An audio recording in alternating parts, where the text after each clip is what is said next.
আজকে সারাদিন ছিল না, আজকে সারাদিন ছিল না। কুনার ওদিকে রাজেশদার সাথে ছিল, আর আমি এখানে একা ছিলাম 4 কন্যাকে নিয়ে।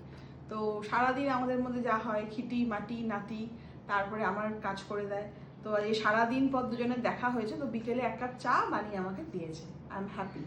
আর আজকে আমাদের একটু মানে মনে হচ্ছিল যে না, গাড়িটা সার্ভিস করে মনে হচ্ছিল যে না একটু যাই কোথাও, একটু লং ড্রাইভে ঘুরে এলাম একটুখানি। হ্যাঁ, একটু ঘুরে এলাম, সে কাজেই গেছিলাম, কিন্তু মনে হচ্ছে যেন আর একটুখানি ঘুরে এলে ভালো হতো।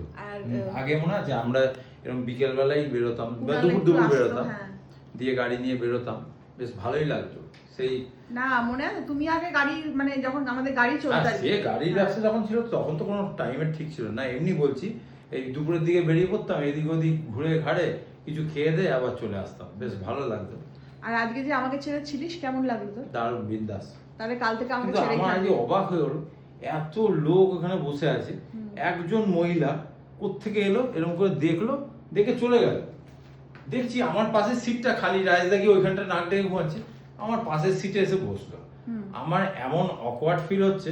কেন? হ্যাঁ, অকওয়ার্ড ফিল হচ্ছে কেন বলতে, এত জোরে জোরে ফোনে কথা বলছে, মানে মনে হচ্ছে যে বলি একটু জান না, মানে এত অসুবিধা করছে। আজ মানে লক্ষ্মী বার করে লক্ষ্মী পাশে এসেছে, কি লক্ষ্মী সে, যে লক্ষ্মীও তো ভালো মন্দ আছে, এমন জোরে জোরে কথা বলছে আমার কি কানে লাগছে।